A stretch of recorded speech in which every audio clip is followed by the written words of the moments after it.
부당 합병과 회계 부정 의혹으로 재판에 넘겨진 이재용 삼성전자 회장이 1심에서 무죄를 선고받았습니다. 재판부는 삼성물산과 제일모직 합병 과정에서 불법이나 배임은 없었다고 판단했습니다. 서울 용산구 철도정비창 부지에 100층 높이의 초고층 랜드마크가 들어섭니다. 용산국제업무지구 개발 사업이 내년 하반기 착공에 들어갑니다. 이복현 금융감독원장이 부동산 PF 부실 책임을 회피하는 금융회사는 퇴출도 불사하겠다고 밝혔습니다. 저항이 있더라도 구조조정을 강행하겠다고 말했습니다. 부영그룹이 직원이 아이를 낳을 때마다 1억 원을 지급하는 파격적인 출산 장려책을 내놨습니다. 셋째를 출산하면 영구 임대주택을 선택할 수 있도록 했습니다.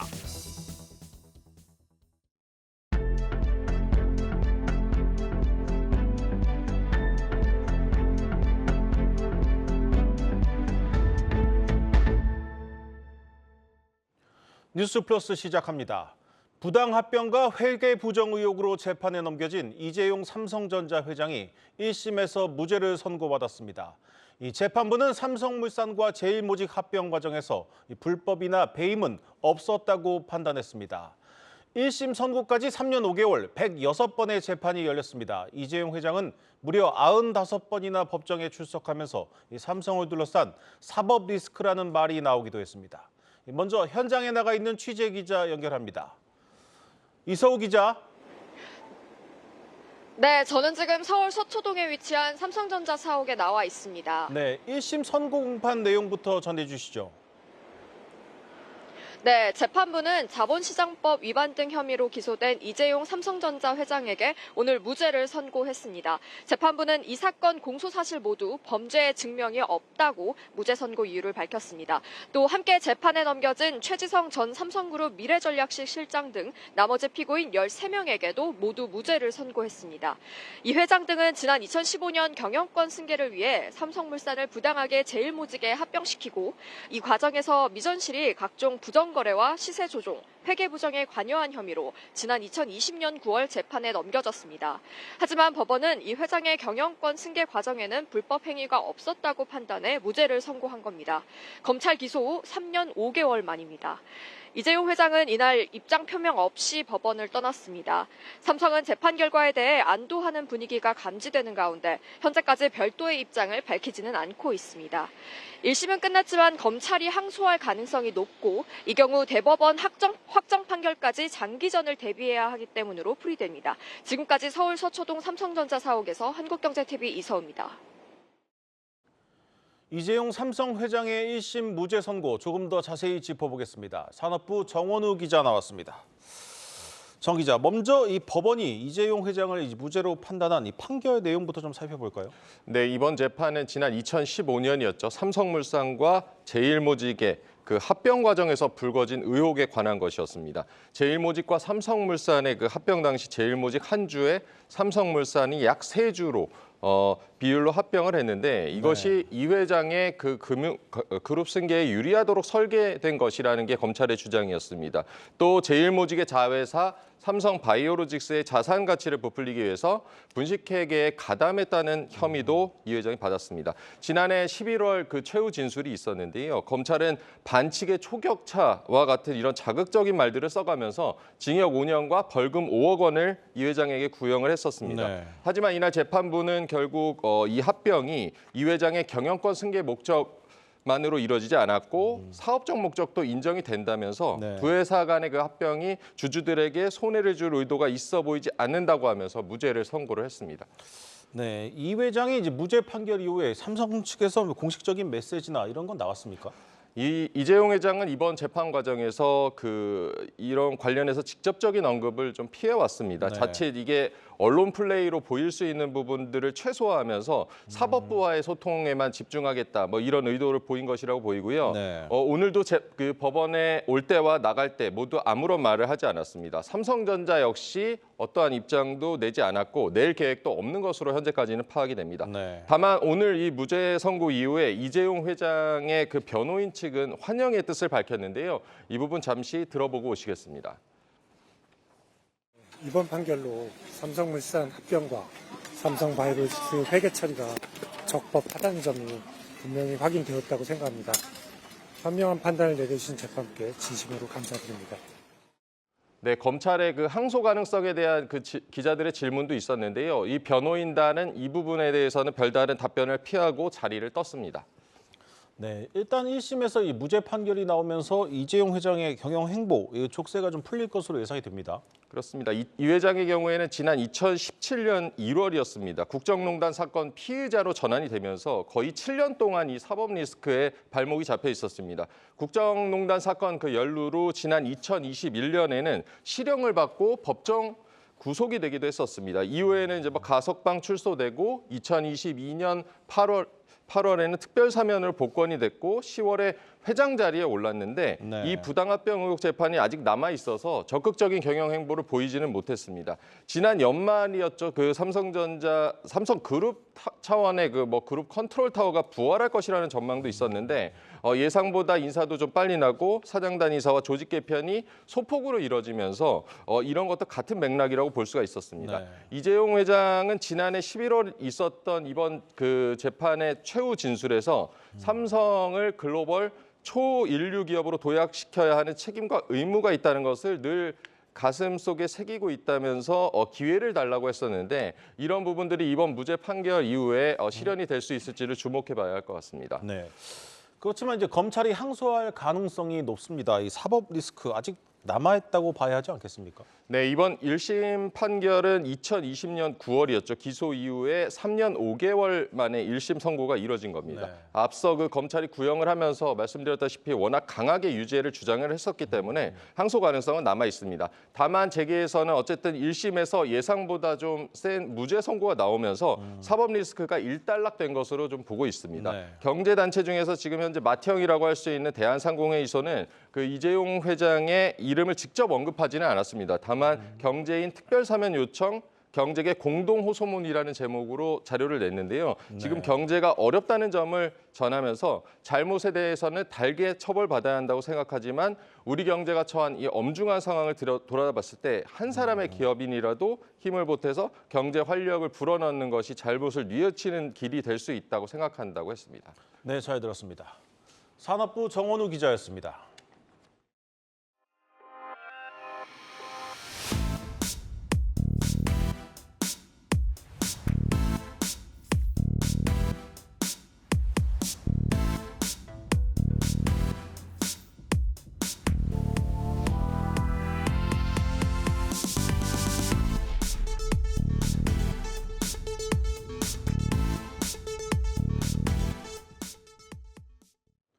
수차례 개발이 무산되면서 10년째 빈 땅으로 남아있던 서울 용산 철도 정비창 부지 개발 사업이 다시 시작됩니다.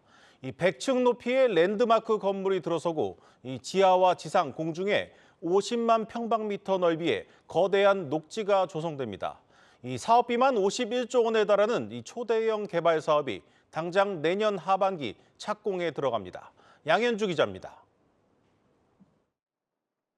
약 50만 제곱미터, 축구장 70개 크기에 달하는 용산 정비창 일대입니다.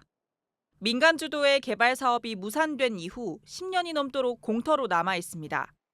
서울시는 이곳을 다시 국제 업무지구로 지정하고 세계 최대 수직 도시로 개발한다고 밝혔습니다. 업무와 주거, 여가시설이 동시에 들어서는 한국판 허드슨 야드, 로폰기 힐스를 만들겠다는 겁니다.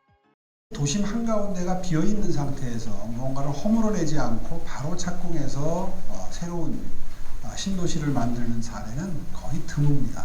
세계적으로 주목받고 많은 기업들이 관심을 가지고 이쪽으로 몰려 들어오게 하는. 용산 정비창 일대는 용도에 따라 3개 구역으로 나눠 개발되는데 중심부에는 100층 높이의 랜드마크가 들어섭니다. 세계에서 처음으로 45층 건물을 이어주는 1.1km 길이의 보행 전만교도 설치될 예정입니다. 서울시는 지하부터 지상, 공중까지 사업부지 면적과 맞먹는 50만 제곱미터 녹지도 확보하기로 했습니다. 사업비만 51조 원에 달하는 만큼 안정성을 위해 코레일과 SH공사가 시행자를 맡았습니다. 두 기관이 먼저 기반시설을 조성한 이후 민간이 토지를 분양받아 개발하는 방식입니다. 51조는 분양이 돼서 민간 개발까지 지금 계략적으로 추산한 금액이 되겠습니다. 공공이 투자하는 16조는 토지비를 포함해서 조금은 더 구체적인 금액이 되겠고요. 다만 부동산 침체로 DMC 랜드마크 같은 대형 사업도 난항을 겪고 있는 만큼 사업 참여자를 찾기 쉽지 않을 거라는 우려도 나옵니다. 용산정비창 개발 사업은 내년 하반기 기반시설 착공을 시작해 오는 2030년 초반 입주를 목표로 하고 있습니다. 한국경제TV 양현주입니다. 금융당국이 부동산 PF 부실 사업장 정리를 올해 안에 마무리하겠다고 밝혔습니다. 이복현 금융감독원장은 이 저항이 있더라도 구조조정을 강행하겠다며 이 책임을 회피하는 금융회사는 이 퇴출도 불사하겠다고 말했습니다. 조희연 기자입니다. 이복현 금융감독원장은 부동산 PF 부실 사업장에 대한 평가가 칼날처럼 냉정해질 것이라고 말했습니다. 금리가 더 이상 오르지 않을 것이란 인식이 형성된 만큼 이제 시장 원칙에 따라 부실을 정상화할 시기가 됐다는 것입니다. 만기 연장이나 연체 유예가 남발되지 않도록 대주단 협약이 개정되고 부실이 심각한 사업장의 경우 경공매를 통해 토지 가격 인하를 유도해 분양가도 낮추겠다는 방침입니다. 부실 자산에 묶여있는 자금이 효율적이고 생산적인 부분에 흘러갈 수 있도록 자금 시장의 선순환 구조를 복원하겠습니다.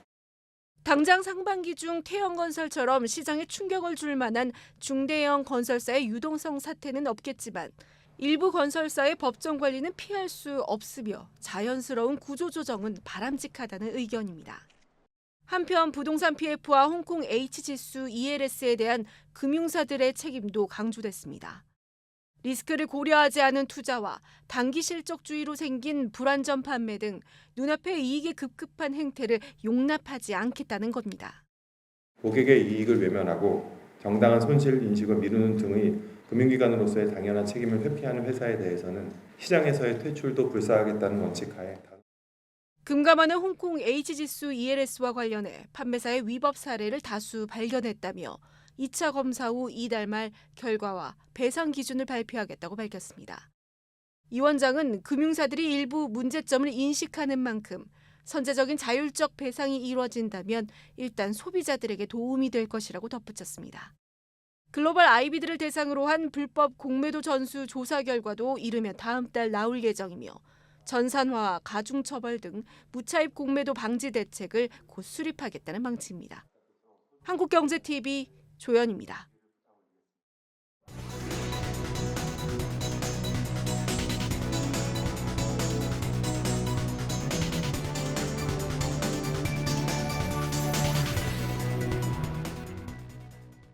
맞게 팔렸습니다. 고개를 든 미국 국채 금리에 우리 증시가 발목이 잡혔습니다. 지난주 목금요일 1조 원씩 코스피를 담아가도 외국인들이 속도를 조절한 겁니다. 저PBR주 중심으로 매수를 이어가던 기관 투자자는 매도로 방향을 틀었습니다. 제롬 파월 미 연준 의장이 금리 인하 시기에 대해 신중한 접근이 필요하다고 말했죠.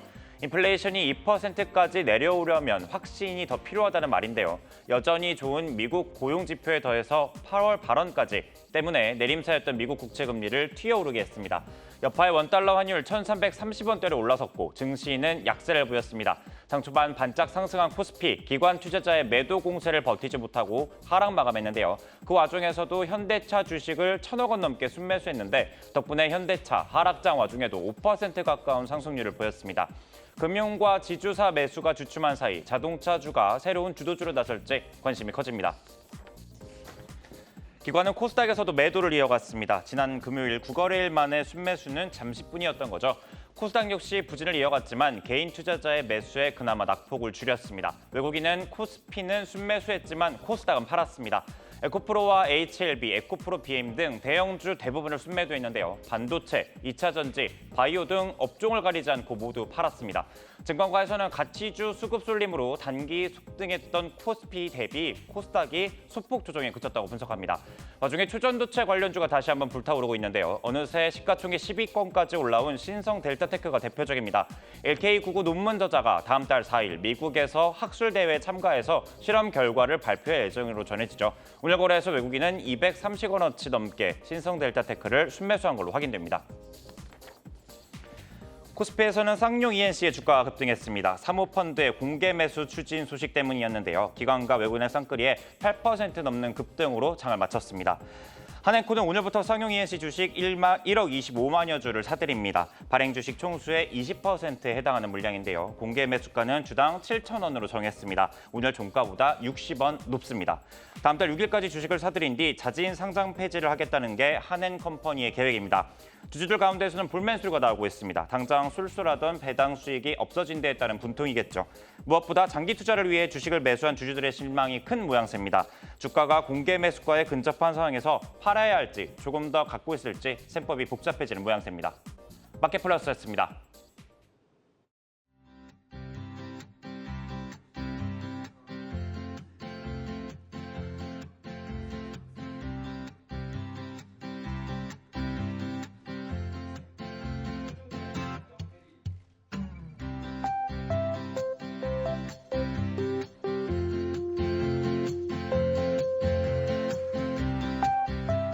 둘이 있었는데 하나 더 나오면 집을 주겠다 하면 낫지 않았겠습니까? 그렇게 해서 우리 회사가 해결되면 국가 몇 분의 몇이라도 하니까.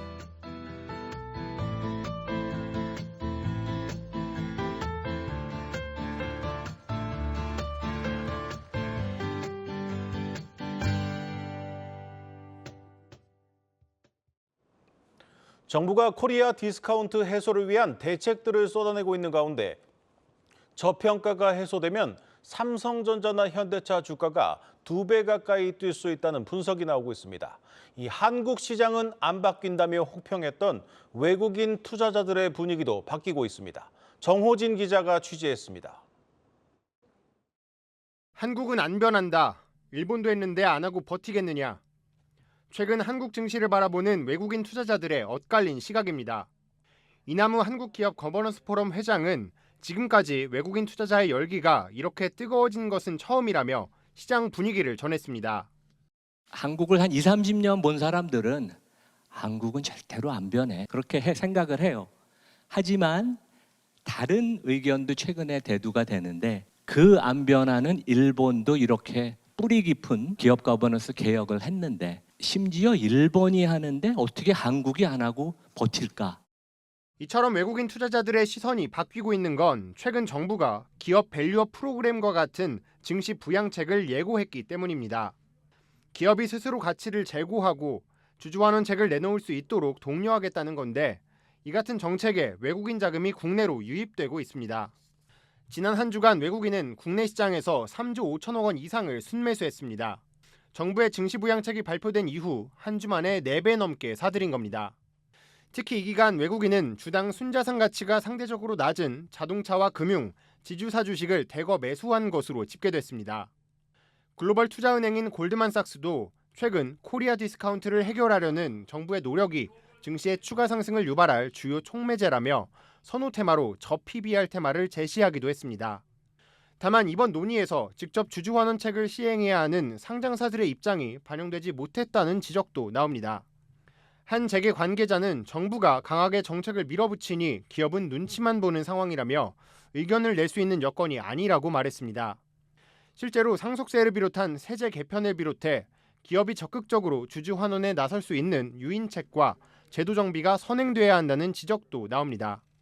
한편 전문가들은 일본 역시 증시 부양책이 효과를 보기 전까지는 상당한 시간이 소요됐다며 개인 투자자들도 단기 테마로 접근할 것이 아니라 증시와 상장사의 체질 개선을 확인하는 긴 호흡이 필요하다고 강조하고 있습니다. 한국경제TV 정호진입니다. 퇴직연금 가입자가 사전에 정해준 대로 이 적립금을 운용할 수 있도록 한 디폴트 옵션의 1년 성적표가 처음으로 공개됐습니다. 당초 목표로 했던 것보다 높은 10%가 넘는 수익률을 냈습니다. 퇴직연금의 수익률을 높이겠다는 제도 도입 취지에 걸맞는 성적표입니다. 전민정 기자입니다. 퇴직연금의 연평균 수익률은 1, 2%대로 그동안 쥐꼬리 수익률이란 오명을 피하지 못했습니다. 하지만 사전에 정해둔 방법으로 적립금이 자동 운용되도록 하는 디폴트 옵션을 도입하자 상황은 달라졌습니다. 수익률이 5배 넘게 뛴 겁니다. 고용노동부가 지난 2022년 7월 시범 도입 이후 1년 이상 된 디폴트 옵션 상품들의 개별 수익률을 계산해봤더니 평균 10.1%로 나타났습니다. 초저위험 상품마저도 수익률은 4%대로 올라섰습니다. 시중은행의 정기 예금금리가 3%대인 것과 비교해봐도 쏠쏠한 투자 성과입니다. 운용 중인 상품들의 지난해 연 수익률은 애초 목표 수익률인 연 6에서 8%보다 높은 성과를 보였습니다. 불안정한 금융시장 상황 속에서도 사전 지정 운용 제도 시행이 수익률 상승으로 나타났습니다. 높은 수익률에 대한 기대감에 디폴트 옵션 적립금 규모도 지난해 말 기준으로 전분기보다 2배 이상 늘어 12조 원을 훌쩍 넘어섰습니다. 가입자 수도 불과 석 달 만에 88만 명 증가해 480만 명에 달했습니다. 다만 여전히 디폴트 옵션의 90% 가까이가 초저위험 상품에 몰려있는 것이 현실. 고금리 환경에 수익성보다는 안정성을 선택한 것으로 풀이되지만 전문가들은 초저위험 상품의 위험성을 경고합니다. 몇십 년간 관리할 퇴직연금이 상대적으로 낮은 수익률의 원리금 보장 상품 위주의 포트폴리오로 운영된다면 제대로 된 노후 안전판 역할을 하기 어렵다는 지적입니다. 디폴트 옵션을 원리금 보장으로 뒀던 사람이 위기 상황이 바뀌거나 했을 때 탈 거냐, 그렇지 않을 거란 말이죠. 원리금 보장에 한해서는 1년 이상 연속해서 계속해서 거치하는 거는 제도적으로 막든지 매년 원리금 보장을 실적 배당으로 유도를 하든지 그런 제도적 보완이 좀 필요할 것 같아요. 초저위험 상품으로 자금이 몰리면서 디폴트 옵션의 은행권 쏠림 현상도 심한 상황. 잠자는 퇴직연금을 깨우자라는 디폴트 옵션의 도입 취지를 살리기 위해서라도 안정적인 수익 실현을 위한 제도의 재설계가 필요하다는 목소리가 높습니다. 한국경제TV 전문정입니다. 엄청난 이익을 내고 있는 은행들, 여론의 눈총을 받을 때마다 사회의 환원이라며 거액을 내놓곤 합니다. 이렇게 은행권이 10년간 낸 돈이 8조 원이 넘지만 이 홍보 효과가 큰 것만 찾다 보니 정작 우리가 체감하기는 어렵습니다. 이 변화가 필요해 보입니다. 신용훈 기자입니다. 2003년 이후 10년간 국내 은행들이 금융 지원과 사회 사업을 위해 내놓은 돈은 총 8조 2,511억 원. 한 해 평균 8천억 원 이상을 사회에 환원해 온 데 더해 은행들은 최근 2조 1천억 원에 달하는 역대급 사회 환원 계획도 발표했습니다. 해마다 거액을 내놓고 있지만 이자 장사 등 은행에 대한 부정적 인식은 쉽게 바뀌지 않고 있습니다. 학계에선 당국의 압박에 못 이겨 내놓은 자율성이 결여된 단편적인 지원 프로그램의 한계를 지적합니다. 이유가 뭐냐면은 경영학적으로 얘기하면은 이거는 기업의 핵심 운영이나 밸류 체인하고 아무 관계없는 일이다. 마치 시혜적인 가난한 사람들한테 먹을 거 이렇게 던져주는 느낌, 이런 거는 사실은 효과가 없습니다. 천편일률적인 활동과 백화점식 지원으로 효과가 반감되는 점도 문제입니다.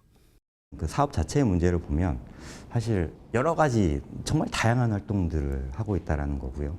두 번째는 그 활동들이 개별 은행별로 큰 차이가 없이 대동소이하다, 굉장히 유사하다는 측면입니다. 싱가포르의 DBS 은행은 식량 안보를 위해 음식물 쓰레기 줄이기 사업을, 미국의 뱅크 오브 아메리카는 시민단체와 협력해 여성의 유리천정 허물기 사업을, 캐나다의 TD뱅크는 보수민족협의회와 함께 입국 난민을 위한 인증서 발급 프로그램을 진행하고 있습니다. 단편적인 금융 지원에서 벗어나 지역사회에 필요한 사회사업을 발굴하고 일련의 과정을 함께하면서 개선점을 이끌어내고 있는 겁니다. 전문가들은 우리나라 은행들도 당장의 홍보 효과만을 노리는 방식에서 벗어나 보다 장기적이고 실질적인 사회 문제들에 집중할 필요가 있다고 조언합니다. 한국 사회가 가지고 있는 여러 가지 문제점들이 있을 텐데, 고령화 문제도 있을 테고, 저출산 문제도 있을 테고, 기후 위기나 여러 가지 문제들이 있을 텐데, 어떤 한 분야에 좀 집중을 해서. 또 당국은 뺨 때리기 방식이 아닌 은행들이 언제든지 참여할 수 있는 정규 프로그램을 구성할 필요가 있다고 강조합니다. 사회공헌 활동의 공식적인 통로를 좀 분명히 해줄 필요가 있을 것 같아요. 지원 프로그램을 세우고 거기에 금융기관이 재원을 조달해서 무슨 매칭 펀드 같은 걸 낸다든지 그런 식으로 정규적인 프로그램을 만들어서 하도록 해야 될 것 같고요. 역대급 사회 환원 규모에도 여전히 차가운 시선을 받고 있는 국내은행. 사회 사업의 패러다임 전환이 필요한 시점입니다. 한국경제TV 신용훈입니다. 오늘 준비한 뉴스 플러스는 여기까지입니다. 오늘도 함께해 주신 여러분 고맙습니다.